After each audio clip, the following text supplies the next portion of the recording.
Hey guys. So as of the recording of this, which is early August 2025, there is, maybe the part of this is just my generation having grown up in constant impending crisis. But it does feel like something is going to give. Whether that's violent, I don't know. I hope not. But if it comes,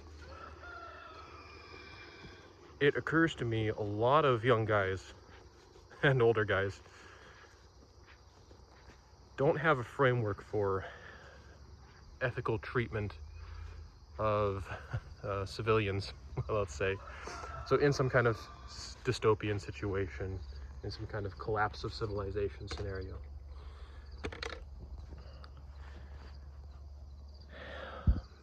Barbarism is the default.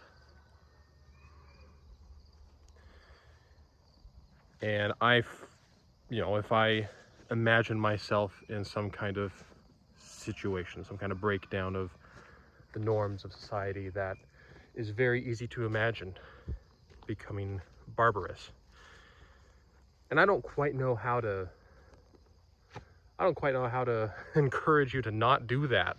That's a really bad idea. Whatever side of the spectrum you're on, whatever brand of conservative you say you are, or traditionalist, or whatever your political leanings, men under 40 are being radicalized inevitably. And I'm not saying that that's even bad. I think some radicalism is necessary. I'm not urging violence at all. I'm just afraid that it will come. And when it does come, if you find yourself caught up in that, it is vital, if you want to return to any kind of stability, if you want to return into any kind of normalcy, don't squander your cultural heritage of honor. I know nobody seems to really have grown up knowing what honor is now, but I think it's deeper than knowledge. It is kind of built into us at this point.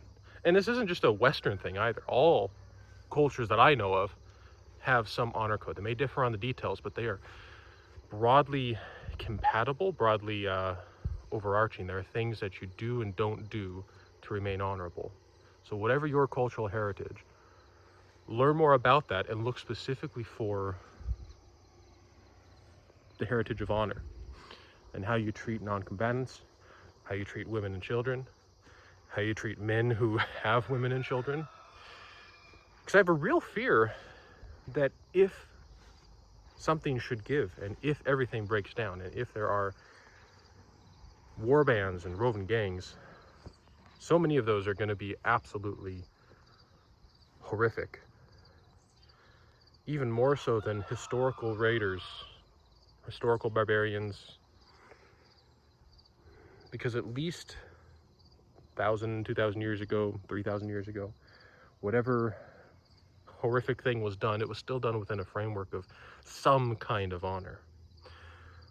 So this little video just to say, keep this in mind.